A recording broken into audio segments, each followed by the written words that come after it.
sasakyang aming nakasabay sa southbound lane o yung daan mula Alabang patungong Santo Tomas, Batangas.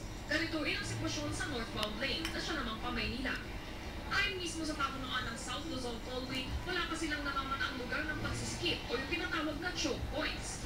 Kung meron man daw bahagyang pagbabagal sa trapiko, inaasahang sesento ito sa mga toll plaza. Pero sa mga susunod na araw, narito ang mga karaniwang choke point na dapat daw tutukan ng mga motorista.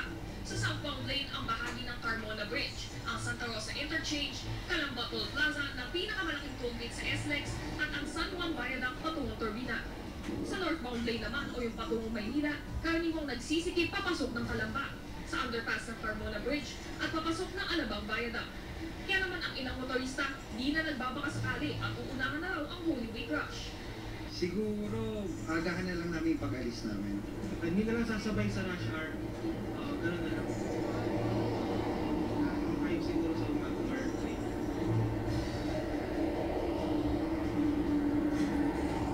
Vicky, ngayon pa lang ay naka-full alert na ang South Luzon Tollway Corporation. Katunayan mula April 18 hanggang April 20, pinag-uusapan na muna ng mga tauhan nila na huwag mag-day off bilang paghahanda dun sa mahigit 200,000 na sasakyan na dadaan kada araw sa susunod na linggo.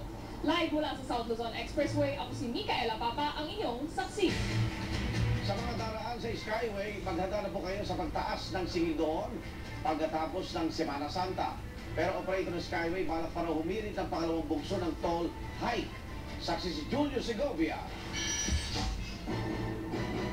Pagkatapos ng Semana Santa, ang dagdag singil sa toll sa Skyway naman ang magiging penitensya ng mga dumaraan dito. Pero pampalubag loob ng Skyway Management.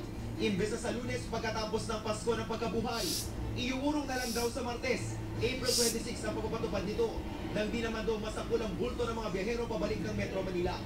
Sa kasalukuyan, 85 pesos ang singil sa Class 1 vehicles sa elevated section mula Makati hanggang Bikutan, habang libreng nadadaanan ng Bikutan hanggang Alabang. Sa bagong singil, magmumura o magiging 65 pesos ang Makati hanggang Bikutan, pero may bayad ng 41 pesos ang mula Bikutan hanggang Sukat.